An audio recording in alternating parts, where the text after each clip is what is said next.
I quite like that. I do think, as you said, it will be a Kai'Sa Galio bot lane. What I really like about this is that Galio actually, especially if they're locking Aatrox here, actually provides a huge problem here for Nongshim, because with this composition you kind of want to go deep, you want to go in hard, and now into a Seraphine and a Galio, that's actually considerably harder, right? It's not something that you can easily get away with. You really need to be much more mindful of your limits. The one downside of this draft for Afrika is what I feel like you will have Prio in possibly top lane, just from like the laning power from Keen. You won't have it in the bot lane, and mid lane will probably just be a shove fest where both laners just clear waves, and then that's pretty much it, with of course the Syndra having a little bit more early pressure. At least I'm happy to see some empowerment for the Olaf, right? We're not leaving Dread on his own. He has a Seraphine to back him up here tonight. So that one is going to fall short, and now he's getting flashed on here as the flash comes in, and he will be exploded for first blood. And, well, certainly there was an edge that was shown by Nongshim's bottom lane here. That's all I'll say. More carefully, we're just going to go ahead and push this one out. And now with the aggression coming from the Afrika bottom lane, they know this is happening. Oh, the jump is actually going to get interrupted here by Duckdom, so he's not able to time that out, and he does not have his flash. But thankfully, Kellen is an actual hero, saving him so hard from certain death with that huge pulverize into the ground, and nobody will die on the side of Nongshim. But, you know, definitely could have been an opportunity, as now it's going to be their turn to try to go in. Big pulverize, but Kellen has taken way too much damage, and he will be taken out here. As here comes the Horsey. Level 6 now is Peanut. The Ghost is going to be committed to. He's going in for this one, but actually does pull it back right at the last second. So position for now, but... and now with the TP coming in, double TP actually. Afrika say this is our Drake and we will take it. Kellen is going to have to blow his ultimate early here. Peanut in a really awkward spot. He's real fast, but he is going to have to ultimate away from the cask. So Afrika really committing to this. I mean, they know where their bread is buttered, man. They want to get the Drakes, and that is it. They're going to put down the Rift Heralds here for help with the pressure, and it looks like Nongshim will give this one up.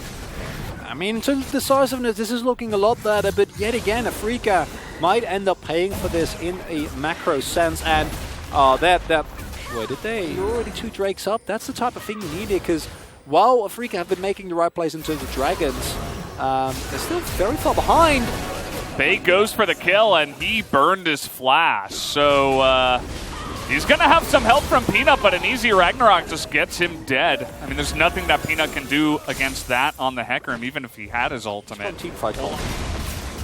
Yeah, it still is. I mean, they have some pretty insane engage, potentially, with the Galio, Seraphine, and even the Gragas. But Duckdom is just getting really out of control now, and the teleport is coming in. Bang in a really awkward spot here. He's going to have to flash away, and he's still in a little bit of trouble. Has Mapshi, though, to help out, as now Peanut's on the run, and everybody on the side of Afrika is in position. Fly's going to have to blow that stopwatch early, though. Duckdom able to flash away and get some room, and in goes the Horsey. As you can take a look at the back line, yes, Olaf is going to get the kill, but look at Nongshim just running front to back here. Duckdom now jumping over the top and taking names here. Mapshi not going to be able to get away from this one, as another kill is going to go in the pockets of that Tristana, who's now 2-0-1. And you pointed it out, the only Grievous wounds available are Keen. He's not going to get auto-rich anymore post-laning phase, but Bay... Really not sure what's going on with him this game, but he's been having some issues. Gets caught out there. He's really struggling to deal with the Olaf, mainly. 3 times in a row now, in fact. So Dread having a bit of fun in this game, as Nongshim now looking for the engage on top of that Olaf, who does not have his Ragnarok anymore. They're going to hand that kill over to Duckdom. Even the shutdown as well. 500 golds into the pocket of Duckdom. And yes, Afrika get another Drake, and they get Soul Point for the Cloud Soul. But man, Nongshim are taking so much on the top side of the map. And with how fed Duckdom is getting, this is starting to feel like a game where it doesn't matter if Bay dies, like non-ironically. Obviously, you shouldn't have not, be that far forward. Well, and Nongshim say, yeah, I mean, no ultimate on Kai'Sa. Sure, let's just blow up the Baron. Nothing they can do about it. I'll have you know, he also used Chem Tank, Valdez, so... sorry. My apologies. Yeah, I mean, gotta pay attention there, man. I'm so sorry. Missed that one. And, yeah, I mean, the damage from Duckdom is just too too much here. We're going to have that Baron come down. The taunt only goes onto the Alistar. And look at how much damage Kellen is soaking up here. He's going to die, though. And nobody on the side of Nongshim is able to get on in. That's a lot of damage now from Keen, who's starting up that fight. And now front to back here, there is a potential for Afrika to take these fights. But take a look at Duckdom. He's going to jump away. And now Bay is actually doing something. He's going to unload onto that Gragas. And Duckdom jumps into the back line. He's going to get another jump and another kill in this one, as Rich takes way too long to die, but this time around Duckdom a little bit too low. He is going to get another kill, and he has that range advantage. And Peanut, though, is going to clean up the last kill. And Nongshim, it wasn't pretty, but they got the job done. He's playing quite well as well, but he's got the carry pants on right now, that's for sure. And we'll see if he can continue to do that here as the engage will come in. They're looking for Fly, but he is going to survive the Encore. Not able to extend on the Duckdom again, as Rich is just incredibly tanky. He's got a huge shield now as well. And it doesn't look like Afrika have the damage to do it. They're too far behind. And Rich is even going over the wall here. Maybe a little bit overzealous, but actually, no, he's totally fine. Kind of gone past that breaking point. Oh, no. I mean, I'm pretty sure, yeah, Bay's definitely dead. Not again. Dread doesn't even have Ragnarok this time, but it's to be okay. They're actually going to try to hand this over to Bang. You were talking about damage. Okay. Well, they hand it over to the Kaisa, who does have 5 kills. So The edge. I don't know if they're going to be in time, though. there's a lot of damage onto this Baron already, as you can see, but the follow-up engage is going to come in. Keen is incredibly tanky right now. And that is going to be a huge cast, but where is the follow-up from Afrika? Bang is going to get onto that backline, and they kill Duckdom. They got him once. Can they get him again is the question. Doesn't look like the answer is yes. It's the knocked-up onto Bang, but he's still alive. He's still front to backing. He flashes in, and he gets the kill. Bang might just carry this one, as the stun is going to come in onto him, but it looks like Afrika are already in a great spot, but Bang finally does go down, as all the 80 carries have died in this fight. We'll see if Rich can actually frontline now for the team. Nice stun comes in, but Mapshi very tanky at this point in time. They're going to eventually take him out, but still a very close one. Still going in for this one is Nongshim. They're going to get that root onto Fly, and down he will go. And one by one, the dominoes fall, as Peanut's just running into the base now. Rich is going to teleport and try to end this game. If the gold lead is not so significant, maybe this is the fight that Afrika needs. This is the fight where they're able to turn it around, but Nongshim, deservedly so, the better hand of the early game macro, the better hand of the early laning phase, and that will lead to a situation where Afrika, unfortunately, are going to drop in this first game. Yeah, that's going to do it for this first one. They're trying to actually kill the members, though, but Rich, can they stun Rich? Can they stop him? It looks like they can! They're going to stop the ends. The game is not over. Turn the lights back off. We still got some League of Legends to play.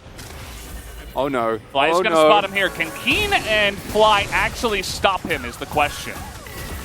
Duckdom is pretty ridiculous right now, and you can tell he's feeling it. The cast comes in. They got to get the backs in. Look at how low that Nexus is, but the Tarm comes in, and they're going to kill Duckdom. He's still dead. Once again, and the Nexus will survive again. Baron. The ruse does not pay off. Da-da-da, here comes the horsey. He's coming in. We got teleport now from Keen.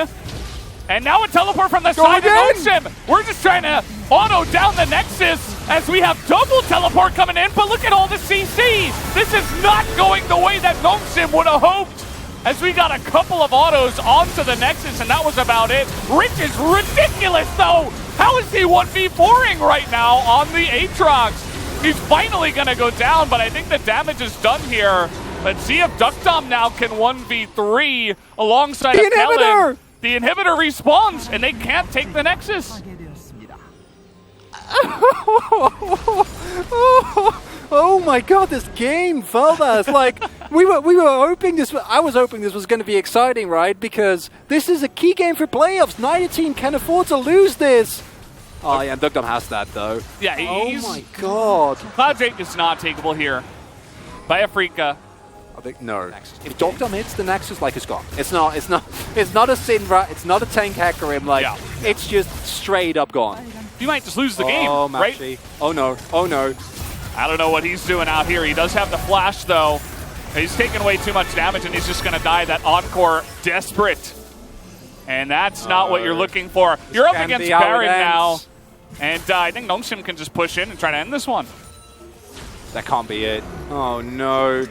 Oh, they're going to try to find Duckdown, but he gets that one as now Bang able to get onto the back line, and the 80 carry war will be won by Duckdom, who is going to go down to his GA, but the damage is already done as Fly will now die, and it looks like Nongshim have finally done it. There are no minions here, but it doesn't matter. They have the damage to get the job done. And man, it was close. Really came down to the wire there, but in 38 minutes, the numbers from this insane game as actually Bang did the most damage in this one. I said I think this is a huge redemption game for Bang. Even on the Kai'Sa, he's not looked necessarily great. And this is something that you cling on to as an Afrika fan, but for Nongshim, yet again, it shows why Rich's Aatrox, I think, at this point is like the only Aatrox in the LCK. Well, we won't start going like, Aatrox again. Yeah. Hello and welcome back everybody to the LCK Analyst Desk of the Friday night. Today we'll be joined by Chunghan Lee, Gorilla, and Kuro. And this is Season with the translation. There is one spot left in the playoffs and every team is fighting to punch their last ticket in order to join the post-season. Afrika Frix was able to first pick Seraphine, a very strong late-game pick. However, moving into the 11.5 patch, Seraphine was not picked or banned in the yesterday's series. Seraphine got her passive and ultimate nerfed. This could be a critical nerf in terms of the bottom lane. However, that doesn't really affect the mid lane laning phase, and also this champion is not aimed to put a lot of damage during the team fight. This is more about the sustainability in team fights. So I don't think Seraphine first pick was not a problem for for Afrika Frix. And Kai'Sa was the only damage carry on the side of Afrika Frix. So I think Jace instead of Gragas for Keen could have been a lot better because Galio can absorb a lot of the aggro from the opponents. Nongshim Radforce, they know how to play around their bottom duels. Afrika Frix, they also prepared the strategy to go hard on the bottom lane.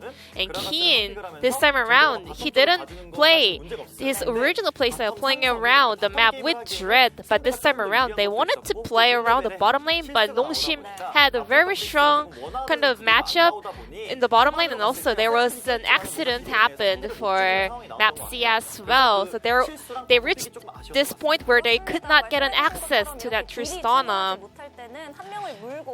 So when you don't have enough damage to 100 to 0 a target, they have to take the agency and focus fire one target, but Afrika Frix was not able to execute that play. So let's take a look at this highlight. Nongshim Radforce got a little bit overextended in order to raise that turret. I think Afrika Frix didn't fight this out really well. Galio ulted onto Kai'Sa and also he misses his taunt. It sails wide and none of them got CC'd from the get-go. And Olaf was chasing down Syndra, which means Aatrox and Hecarim had free access to the Afrika's AD carry. If Afrika actually focused fired Rich in this fight, maybe things could have been a lot better for them. Olaf already had his mythic item or first item completed, and Olaf had his power spike over here, but he was too caught up with that Syndra who was disconnected from his teammates. And Afrika Frix was not able to overcome this difference till the end. And let's take a look at the second highlight where Nongshim Radforce was able to solidify their lead with that early Baron try. Hecarim was able to easily pop that ult from Kai'Sa.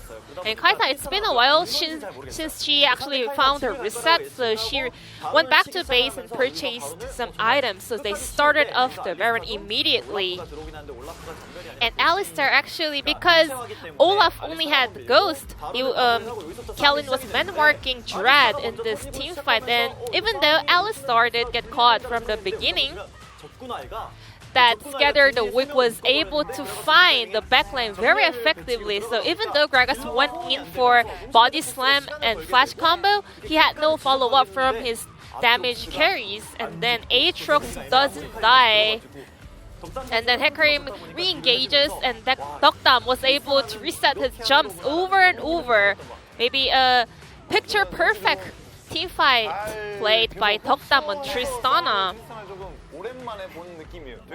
It's been a while since we saw that kind of Tristana in the LCK games, you know? Absorbing so much pressure and then resetting his jumps over and over for multiple kills. And Nongshim Red Force was able to close out the game with a win, and the POG will go over to Dokdam on Tristana.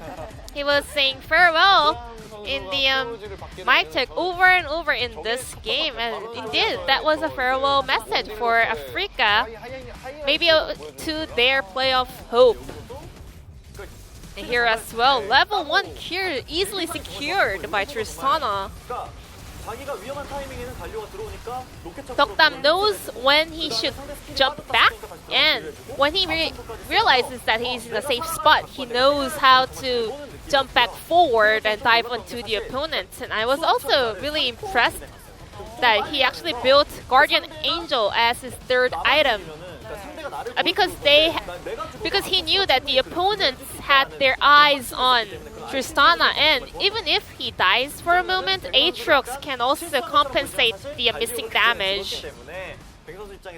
And Bang had to pull off the Hail Mary play over there, but Galio was down, so he was not able to ult and protect the AD carry. And Dokdam securing the POG with very high numbers of votes. Nongshim, this is their chance to secure their spot on the playoff contention, so let's check out what will happen in game number 2.